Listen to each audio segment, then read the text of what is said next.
विद्यालयों और डिग्री महाविद्यालयों के बड़ी संख्या में शिक्षक कर्मचारी अपनी मांगों के लिए, हमारी मांग है कि 7 वर्षों के बकाया अनुदान शिक्षकों का है उसका एक मुश्त भुगतान किया जाए।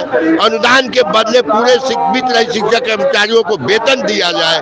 साथ ही साथ बहुत सारे हमारे साथी सेवानिवृत्त होते चले जा रहे हैं। सेवानिवृत्ति के बाद उनके पेंशन और अन्य सुविधाएं बहाल किया जाए। ये हम लोग मुख्य मांगों को लेकर आज यहाँ धरना पर दे रहे हैं। इस धरना में माध्यमिक विद्यालय, इंटरमीडिएट महाविद्यालय और डिग्री महाविद्यालय के शिक्षक कर्मचारी भाग ले रहे हैं। पटना जिला के हाँ, पूरे बिहार चाहे पटना जिला के भी है और पूरे बिहार भर के शिक्षक इस आंदोलन में आए हैं। हम एक चीज और कहना चाहते हैं कि अगर हमारी मांगे नहीं मानी गई तो आगामी जो बजट सत्र जो लंबा होने वाला है, 1-1.5 महीना होगा, हम लगातार अनिश्चितकालीन आंदोलन चलाएंगे और सरकार को नाक में दम कर देंगे। हम आज हम इसकी घोषणा भी करने वाले हैं। हम लोग 2025 का चुनाव भी है, क्या आप लोगों की मांगे पूरी होगी? अब हम लोग आंदोलन कर रहे हैं। अगर हमारी मांगे पूरी नहीं हुई तो हम इस बात पर भी विचार करेंगे कि सरकार को चुनाव में हम इसका सबक सिखाएं। आपके समर्थन में सरकार की तरफ से कौन आए हैं? आपके समर्थन में सरकार की तरफ से कौन आए थे? सरकार के समर्थन नहीं, बिहार विधान परिषद के कई माननीय सदस्य, संजीव श्याम जी, संजय सिंह जी, संजीव सिंह जी, गुलाम गौस, अफाक अहमद, कई ये सभी सत्तारूढ़ दल के ही सदस्य है बिहार विधान परिषद में। हमारे बीच आए थे माले के विधायक संदीप सौरभ भी हमारे बीच आए थे। इन सबों ने भी हम लोग को आश्वासन दिया है कि यह संकट गंभीर है। हम इस सवाल को सदन में भी पूरी दृढ़ता के साथ आप लोगों के साथ रहेंगे और लड़ेंगे। क्या लगता है कि मांगे पूरी हो जाएगी? अब मांग पूरी होगी कि नहीं, लेकिन हम लोग लड़ाई लड़ेंगे तो सरकार को झुकना ही पड़ेगा। ये हम लोग का दृढ़ संकल्प है।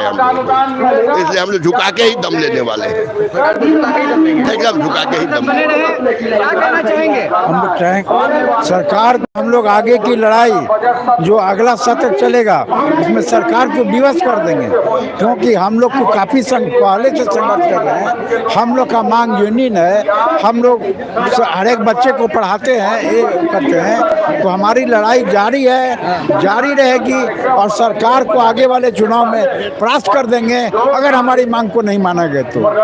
हम लोग को अनुदान नहीं, वेतन चाहिए। हम लोग को वेतन है जो निर्धारण करना होगा जैसे भी हो, नहीं तो हम लोग आगे सरकार को परास्त करेंगे, सरकार को विवश कर देंगे। हमारी मांग माननी होगी। हम बृहद पैमाने पर रोड पर हम लोग जान देंगे, नहीं तो वेतन मान लेंगे।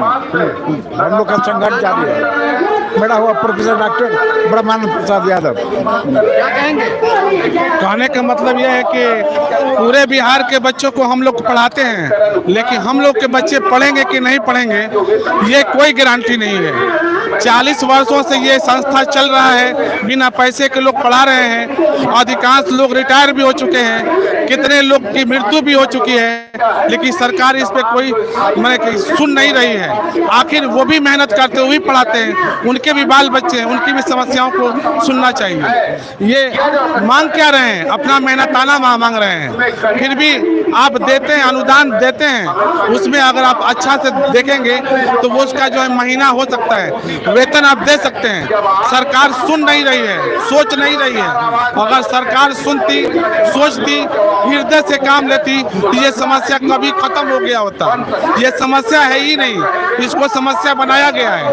जो आप अनुदान दे रहे हैं उसी को महीना बांध दीजिए। 7 दिन हम बिना खाए जी नहीं सकते, तो 7 वर्षों तक आप हमारा पैसा रोक के रखे हुए हैं। ये क्या तरीका है? कभी आपने सोचा कि इनके भी बाल बच्चे होंगे, ये भी क्या खाते होंगे, कैसे रहते होंगे? कभी नहीं सोचा। इनके बच्चे जो हैं, इनके बच्चे रोड पे घूम रहे हैं और ये सबके बच्चे का भविष्य बना रहे हैं। इनका भविष्य बच्चों कौन सोच सकेगा? मैं सरकार से निवेदन करता हूँ, हम आपके ही हैं, कोई आपसे दुश्मनी नहीं है। अगर चाहे तो हमारी भी किस्मत सुधर सकती है। आप सरकार से अनुरोध है, हमारी जायज मांग है, इनको पूरा करें। धन्यवाद। तारिक अख्तर, बक्सर। तो हमारे साथ लोग जुड़े हुए हैं, हम उनसे बात करेंगे। हाँ, तो हमारे साथ कुछ महिला भी जुड़ रही हैं, हम उनसे जानेंगे आखिर आप लोग की मांग क्या। इधर आइए। तो हमारे साथ कुछ महिलाएं भी हैं जो कि उनसे हम बात करेंगे और जानने की कोशिश करेंगे। समस्याएं लगातार बढ़ती चली जा रही है। इधर आ जाइए, क्या कहेंगी? लाइव चल रहा है। यही कहेंगे कि मुख्यमंत्री जी को हम लोगों की बातों पे भी ध्यान देना चाहिए और 40 वर्षों से विद रहित टीचर इस चीज़ को झेल रहे हैं। सबका हो गया है, हम लोग का भी अब कल्याण कर देना चाहिए। अनुदान नहीं, वेतनमान के लिए हम लोग इच्छुक हैं, हम लोग प्रार्थना कर रहे हैं। हम लोग की यही इच्छा है कि हम लोग का वेतनमान कर देना चाहिए।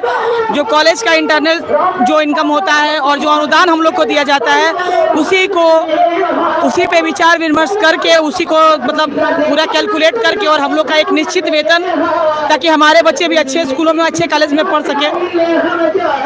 और बिहार में कॉन्स्टिट्यूएंट कॉलेज से ज़्यादा पढ़ाई एफिलिएटेड कॉलेज में होती है, डिग्री में, स्पेशली डिग्री के लिए बोल रहे हैं।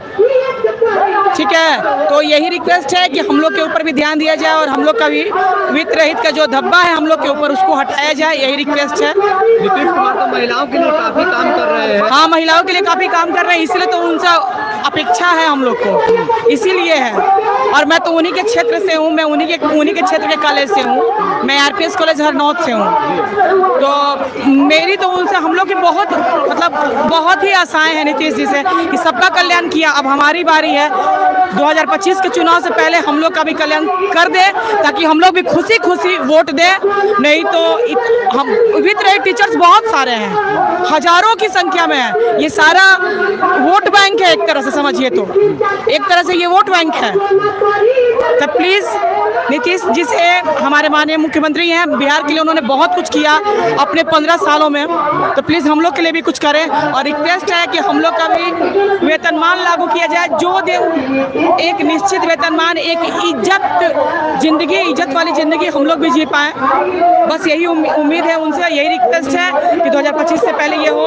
और हम लोग के साथ माननीय नवल किशोर यादव जी, माननीय संजीव सर जी, संजय सिंह जी, सब लोग हमारी बातों को सदन में रख रहे हैं और इससे भी हमें बहुत खुशी है कि उनके द्वारा हमारी बातें सदन तक पहुंच रही हैं और मुख्यमंत्री जी की आवाज़ तक पहुंचेंगी, मुख्यमंत्री जी के कानों तक पहुंचेंगी, यही उम्मीद है। और सभी लोग लगे हुए हैं जोर शोर से, आगे भगवान की मर्जी और सबसे ज़्यादा नीतीश जी की मर्जी, हमारे माननीय मुख्यमंत्री जी की मर्जी कि हमारी भी सुने, हमारा भी कल्याण हो। क्योंकि हम लोग एफिलिएटेड कॉलेज में मतलब अधिकतर दलित जाति के बच्चे, गरीब के बच्चे अधिकतर पढ़ते हैं। कॉन्स्टिट्यूएंट कॉलेज की से ज़्यादा बच्चे पढ़ते हैं एफिलिएटेड कॉलेज में। पढ़ाने वाले खुद हम लोग सब कुछ हम लोग करते हैं, सारी फैसिलिटी हम लोग देते हैं कॉन्स्टिट्यूएंट कॉलेज वाली। और हम लोग को फैसिलिटी क्या मिलती है? कुछ भी नहीं, नथिंग। मेरा प्रोफेसर अनुपमा शुक्ला नाम हुआ, आरपीएस कॉलेज हरनौत से। क्या कहेंगे आप? मैम बोल दिया। क्या चाहती है सरकार से, क्या मांगे पूरी हो जाए? हाँ, सरकार से यही है कि अनुदान नहीं, और अनुदान भी मिला कहाँ है? बहुत विगत वर्षों से 9-10 सालों से अनुदान भी बकाया है, तो अनुदान तो चाहिए ही नहीं, उसकी तो चर्चा ही बेकार है। हम लोग को एक निश्चित वेतनमान फिक्स किया जाए, बस यही है, एक निश्चित वेतनमान फिक्स किया जाए। रिक्वेस्ट है, बस हम लोग बचे हुए हैं, सबका हो गया, रसोईया, कैडर, जीविका कैडर, मतलब सभी का हो गया, बस वित्त रहित ही बचे हुए हैं। जब हम लोग सारी फैसिलिटीज़ देते हैं, पढ़ाते हैं, इवोल्यूशन में रहते हैं, चुनावी ड्यूटी भी हम लोग को मिलती है, तो फिर हम लोग इस सुख से वंचित क्यों हैं? क्यों नहीं हम लोग का वेतनमान किया जा रहा है?